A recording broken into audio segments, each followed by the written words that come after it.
ہارون الرشید نے ملکہ زبیدہ سے خواہش کا اظہار کیا کہ میں آپ سے نکاح کرنا چاہتا ہوں، تو اس نے کہا میرا حق مہر ادا کر لو گے؟ تو اس نے کہا میں بادشاہ وقت ہوں، میرے لیے کیا مشکل ہے، بولو کتنا حق مہر ہوگا؟ تو ملکہ زبیدہ نے کہا کہ یہاں بغداد سے نہر کھدوائیں گے اور میدان عرفات تک پہنچے گی تاکہ حجاج کو پانی کی سہولت مل سکے۔ اس زمانے میں یہ چھوٹا کام نہیں تھا، بہت بڑا کام تھا، ایک ملک سے دوسرے ملک میں نہر لے کے جانا، پھر سنگلاخ پہاڑی علاقے۔ اس نے کہا مجھے منظور ہے۔ نہر کھدنے لگی، جب نہر مکمل ہو گئی اور سارے اخراجات کا حساب ملکہ زبیدہ کے ہاتھ میں جب دیا تو ادھر دجلہ سے پانی چھوڑ دیا گیا تھا، تو اس نے وہ سارے کاغذات یوں پھاڑ کر کے پانی میں پھینکتے ہوئے کہا ترکنا الحساب الی یوم الحساب، ہم نے اس حساب کو یوم حساب پہ چھوڑ دیا۔ اللہ اکبر، آج ہم حساب نہیں کرتے، اللہ بھی ہمارا حساب نہ کرے۔ تو اللہ کی بارگاہ میں جب پیش ہو جاؤ، اس کے راہ میں دو، پھر بے حساب دیا کرو، اللہ ہمارا حساب آسان کر دینا۔ حضور علیہ الصلوۃ والسلام جب اللہ کے حضور دعا مانگتے تھے تو یہ دعا بھی کبھی مانگتے، اللہم حاسبنی حسابا یسیرا۔ اللہ اکبر، اللہ کے محبوب ہو کہ اللہ کی بارگاہ میں عرض گزار ہیں، اے اللہ میرا حساب آسان فرمانا۔ ام المومنین سیدہ عائشہ رضی اللہ تعالی عنہا فرماتی ہیں کہ حضور حساب یسیر سے مراد کیا ہے؟ تو آقا کریم نے فرمایا کہ بس اللہ کے حضور پیشی ہوگی، اللہ حساب دیکھے گا اور یوں ہی معاف کر دے گا۔ جس کا پھر حساب شروع ہو گیا فرمایا وہ ہلاک ہو گیا۔ اگر کسی کی جانچ پڑتال شروع ہو گئی تو پھر وہ نہیں بچ پائے گا۔ تو اللہ سے یہ بات عرض کرو کہ مالک میرا حساب یسیر فرمانا، آسان حساب، بلکہ مالک تو کریم ہے، تو نہ ہی حساب لینا، تو یوں ہی معاف کر دینا۔ تو اللہ کی بارگاہ میں جب ہم کہتے ہیں ربنا آتنا فی الدنیا حسنۃ وفی الآخرۃ حسنہ، تو حسنہ آخرت سے مراد ہوتا ہے مالک میرا حساب آسان ہو، فضا اکبر کے دن میں امن میں رہوں، اور مالک تو جنت میرا مقسوم فرما دے۔ اور آخری جملہ اس دعا کا وقنا عذاب النار، اور اللہ مجھے آتش دوزخ سے بچا لے۔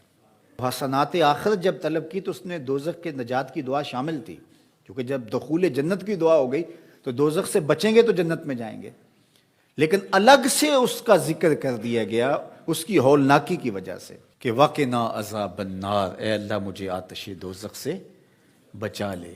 اللہ اکبر۔ حضور نے ایک دن جبریل امین سے پوچھا مجھے جہنم کے عذابوں کا ذکر سناؤ، تو جبریل امین نے کہا حضور اخف العذاب، سب سے ہلکا عذاب جو جہنم میں جہنمی کو دیا جائے گا وہ یہ ہوگا کہ اس کے پاؤں میں آگ کے جوتے رکھے جائیں گے۔ ویسے تو آگ میں ڈوبے ہوئے ہوں گے، آگ کے کنویں میں پھینک دیے جائیں گے، آگ کے پہاڑ ہیں، ایسی وادیاں ہیں جن سے جہنم بھی ایک دن میں 700 مرتبہ پناہ مانگتی ہے، لیکن سب سے ہلکا عذاب، اخف العذاب، سب سے خفیف ترین عذاب جو جہنمی کو جہنم میں دیا جائے گا، اس کے پاؤں میں آگ کے جوتے رکھے جائیں گے، باقی اس کا آگ میں بدن نہیں ہوگا، یہ سب سے ہلکا عذاب ہوگا۔ لیکن یغلی منہما دماغہ، ان آگ کے جوتوں کی شدت اور حدت اور گرمی اور حرارت اتنی ہوگی کہ اس سے دماغ پگھل کے ناک اور منہ کے راستے سے باہر آنا شروع ہو جائے گا۔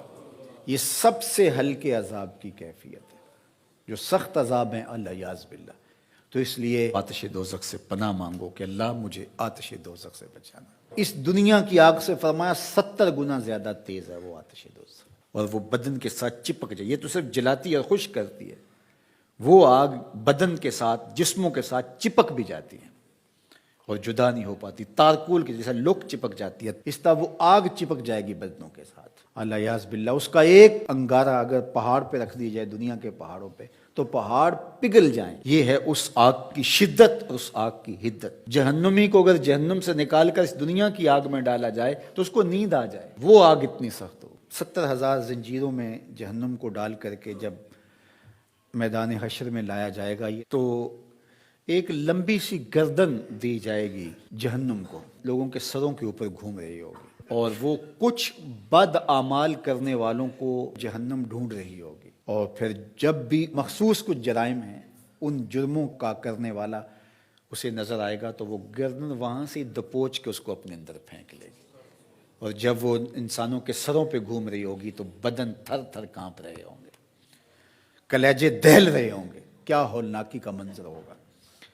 تو اس لیے اللہ کی بارگاہ میں یہ تیسری دعا اس دعا میں شامل کی گئی، وقنا عذاب النار۔ اے اللہ آتش دوزخ سے ہمیں بچانا، اس دن کی سختیوں سے بچانا، اس دن کی مشکلوں سے بچانا۔ آئیے مل کے اللہ کی بارگاہ میں یہ دعا مانگ لیتے ہیں، ربنا آتنا فی الدنیا حسنۃ وفی الآخرۃ حسنۃ وقنا عذاب النار۔